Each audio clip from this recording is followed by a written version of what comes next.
주짓수 특공무술, 예. 무술과 학문을 품은 관장님의 경험과 그 열정 이야기에 대해서 나눠보는 어떤 이런 주제를 가지고 그냥 편안하게 답변해 주시면 좋을 것 같습니다. 알겠습니다. 그래서 안녕하십니까 관장님. 네, 안녕하세요. 예, 간단하게 자기소개 좀 부탁드리겠습니다. 예, 용인 기흥구청 그 앞에서 특공무술하고 주짓수를 가르쳐주는 체육관을 운영하는 이제 관장이고요. 그리고 체육관을 시작한 지는 2001년도 처음 이제 체육관 개관을 해서 지금 22년 차 지금 운영을 하고 있습니다. 무술 도장을 운영하고 계시면서 현재 학업을 계속 이어가고 계시는데 그 이유와 어떤 공부를 하고 계시는지 좀 말씀 좀 부탁드리겠습니다.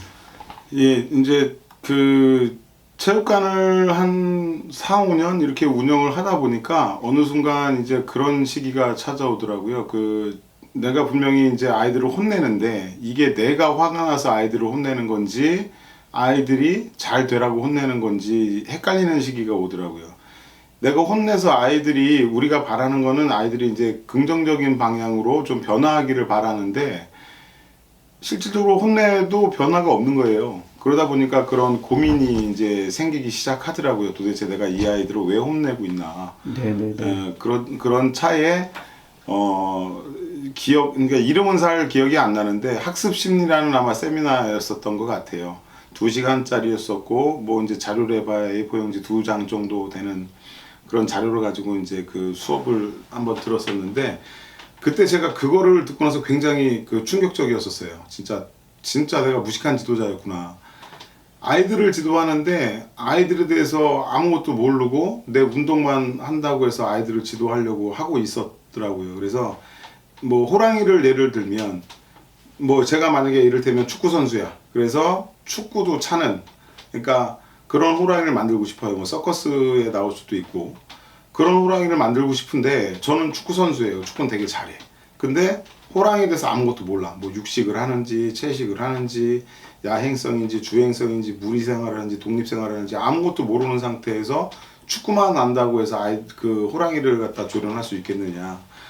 불가능하겠죠. 그러니까 아이들도 똑같다는 거예요. 아이들도 우리가 대상에 대한 어떤 지식을 갖고 있어야 된다는 어떤 생각에 그때 굉장히 그걸 갖다 크게 깨닫고 이제 막 그 검색을 하다 보니까 중앙대학교에 보니까 주말반 학점은행제로 그때 이제 체육관을 운영하고 있었으니까 풀타임으로 이제 학업을 이어갈 수는 없고 주말반에 이제 학점은행제의 그 과정이 학위 과정이 학사 과정이 있더라고요. 그래서 저는 학사 과정부터 다시 시작을 해서 지금 이제 박사 과정 아동학 박사 과정을 하고 있는데 이제 이 심리학이라는 이 학문이 어떤 그 수학 공식처럼 이렇게 딱딱 답이 나오는 그런 어떤 학문은 아닌 걸로 알고 있는데 아이들을 지도를 해보면 어떤 이론적인 것들을 갖다가 아이들한테 대입을 해보면은 굉장히 피드백이 정확하게 나와요. 그리고 뭐 아이들 교육하다가 좀 막히는 게 있거나 그러면은 교수님한테 이렇게 좀 여쭤보면 또 뭐 이렇게 한번 해보세요라고 말씀해 주시면은 그렇게 하면 또 결과가 굉장히 잘 나오다 보니까 너무 재밌는 거예요. 하루에 뭐 토요일 날 하루 수업이었었는데 하루에 거의 뭐 12시간 수업을 거의 했었거든요. 이제 뭐 거의 보통 이제 일반적인 학교에서 뭐 일주일 동안 할 거를 하루에 다 하다 보니까 굉장히 이제 그 빡빡한 시간에 이제 수업이 그 스케줄이 있었는데도 불구하고 너무나도 재밌더라고요. 그 결과물들이 계속 나오니까. 그래서 이제 하기 시작한 게 석사를 가게 되고 석사에서 지금은 다시 박사를 가게 되고 이렇게 이어지더라고요. 무술 도장 운영과 학업을 병행하면서 어떻게 시간 관리를 했는지 그 이야기 말씀 한번 듣겠습니다. 그러니까 박사 과정을 하고 오후에 이제 충분히 운동할 수 있는 어떤 그런 시간이 그래서 지금 그렇게 하고 있습니다. 아, 예, 감사합니다.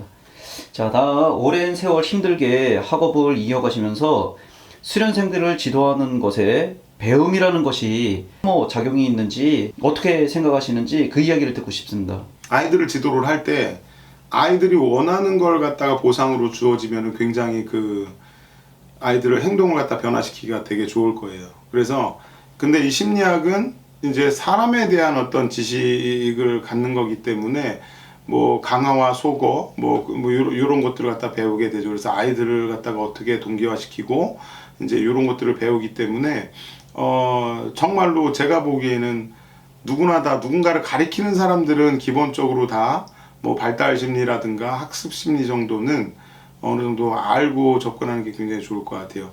뭐 제가 배운 공부가 지금 내가 체육관을 운영하는데 어떤 그 도움이 되느냐, 그냥 거의 직접적으로 다 도움이 돼요. 다 도움이 되고 아이들의 동기를 알게 되고 그 동기를 갖다 이용해서 행동을 변화시킬 수 있고, 또 아이들의 문제를 갖다가 문제의 원인을 갖다가 파악할 수 있고, 이 문제가 왜 이렇게 아이들이 행동하는지 그 원인을 파악할 수 있고, 그리고 그 문제를 갖다가 어떻게 하면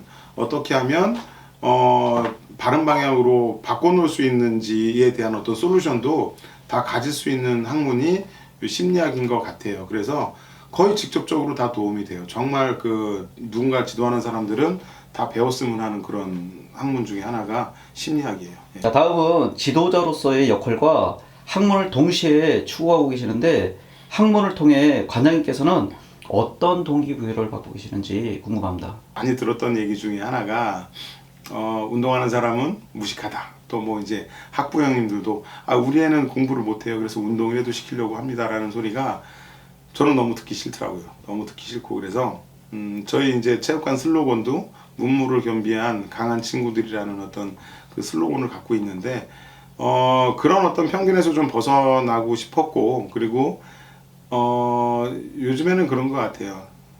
사실 누군가를 가리킨다는 거는 정말로 단순히 운동만 갖고는 불가능하다. 지금은 불가능하고 효과적이지 않다.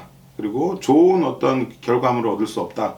저는 이렇게 믿고 있어요. 그래서 지금 이제 그런 어떤 그 믿음을 통해서 이제 계속 공부를 하고 있고, 그리고 지속적으로 굉장히 좋은 결과물을 내고 있습니다. 무술도장 운영에 성공적인 요인 중 가장 중요한 것은 혹시 무엇이라고 생각하십니까? 지금 이제 그 무술도장의 성공의 요인은 사실은 모르겠어요. 성공이라는 것을 어떤 측면을 볼 것인가에 따라서 많이 차이가 있을 건데, 제가 좀 전에 한번, 저는 그래도 어느 정도 그래도 성공을 했다고 생각을 합니다. 제가 지도자로서는 어느 정도 성공을 했다고 생각을 하는데, 옛날에 제가 이제 오산에서 한참 혈기왕성할 때 이제 아이들을 지도를 할 때에는 저희 아이들 실력이 그래도 어떤 관장님이 봐도 저 친구들 오산 아이들 아니냐라고 할 정도로 저희 아이들 실력은 굉장히 이렇게 두각을 나타내는 그런 실력이 있는 아이들이었었는데, 지금 제가 그런 아이들을 보면 그때를 이제 돌이켜 보면서 생각을 해보니까 그때 저는 그 지도자라는 개념보다는 그 필터 역할을 하지 않았나. 정말 운동신경도 부족하고 체력도 약해서 운동이 필요한 아이들은 다 도태돼 버리고 결국은 강한 아이들만 남아있게 되더라고요. 강한 아이들만 남아있고 실력이 좋은 아이들만 남아있고, 그러다 보니까 운동도 잘하고 제가 그 아이들을 잘 가리켜서 그 아이들이 그 훌륭한 게 아니라 원래 훌륭했던 아이들이 남아있었던 것 뿐이었고, 저는 그저 그런 아이들을 갖다가 선별적으로 운동을 너무 강하게 시키고 열심히 시키다 보니까 정말로 운동이 필요한 아이들 같은 경우는 도태돼 버리더라고요. 그래서 지금은 정말로 운동을 못하는 아이들, 잘 못하고 부족한 아이들, 정말 운동이 필요한 아이들한테 이 아이들이 이제 운동에 어떤 거부감을 갖지 않게, 그리고 운동을 또 즐거운 것으로 느낄 수 있게, 이 아이들이 저희 체육관에서 운동을 경험하고 난 다시는 운동하지 않을 거야 라는 어떤 이런 트라우마를 가지고 성장하지 않게 이렇게 하기 위해서 지금 그 노력을 하고 있고,